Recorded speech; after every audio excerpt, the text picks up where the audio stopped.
Voyez-vous le chemin de la vie, le chemin de la fécondité, du renouvellement, du rafraîchissement, le chemin de la bénédiction? Deux choses sont à la base. Ce sont notre venue au lieu du repos de Dieu en son Fils et notre abandon de tout ce qui est de nous-mêmes, dans les intérêts de son Fils, et trouver notre tout en lui. Ainsi, nous sommes rapprochés par notre amour mutuel pour le Seigneur. Or que nous ayons davantage de manifestations de ceci. Je pense que c'est la raison pour laquelle le Seigneur amène cette question devant nous. Non pas pour que le message soit simplement comme une perspective bénie, une parole qui est un heureux écho et qui nous procure une certaine somme d'élévation, tandis que nous en parlons, mais pour que ce soit un puissant appel de la part du Seigneur. Il y a à la tête le Seigneur Jésus, et le Père a envoyé la bénédiction en répandant l'Esprit éternel sur la tête. Or, comme tous ses membres sont rangés sous la tête, centrés dans la tête, maintenant, ensemble dans la tête, la bénédiction descend sur les bords de son vêtement, et c'est comme la rosée de l'Hermon qui descend sur les montagnes de Sion.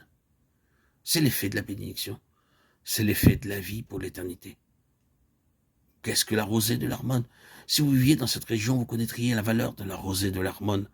C'est une terre desséchée et crevassée, où tout est sec et devenu stérile.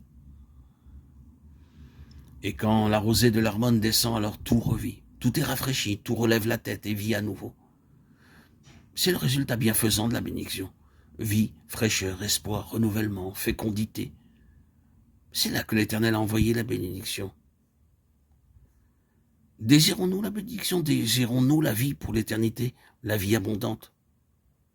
Désirons-nous le rafraîchissement, la fécondité, le renouvellement et l'inspiration? Désirons-nous que d'autres aussi obtiennent la bénédiction par notre intermédiaire? Considérez la Pentecôte.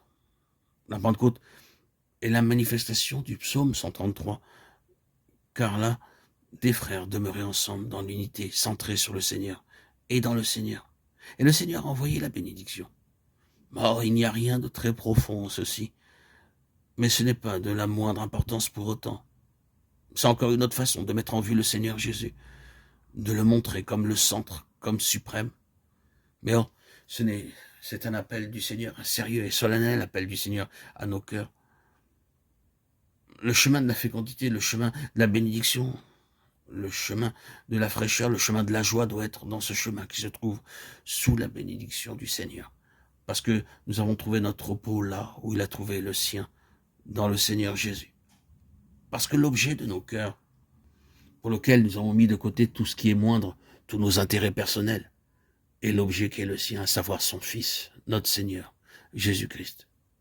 C'est là que l'Éternel envoie la bénédiction, la vie pour l'éternité. Qu'il puisse faire cela avec nous.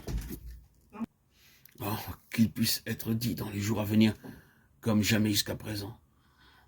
C'est là que l'Éternel a envoyé la bénédiction, la vie pour l'éternité. À cause de ces deux grandes réalités qui gouvernent, qui sont toutes les deux centrées dans le Seigneur Jésus.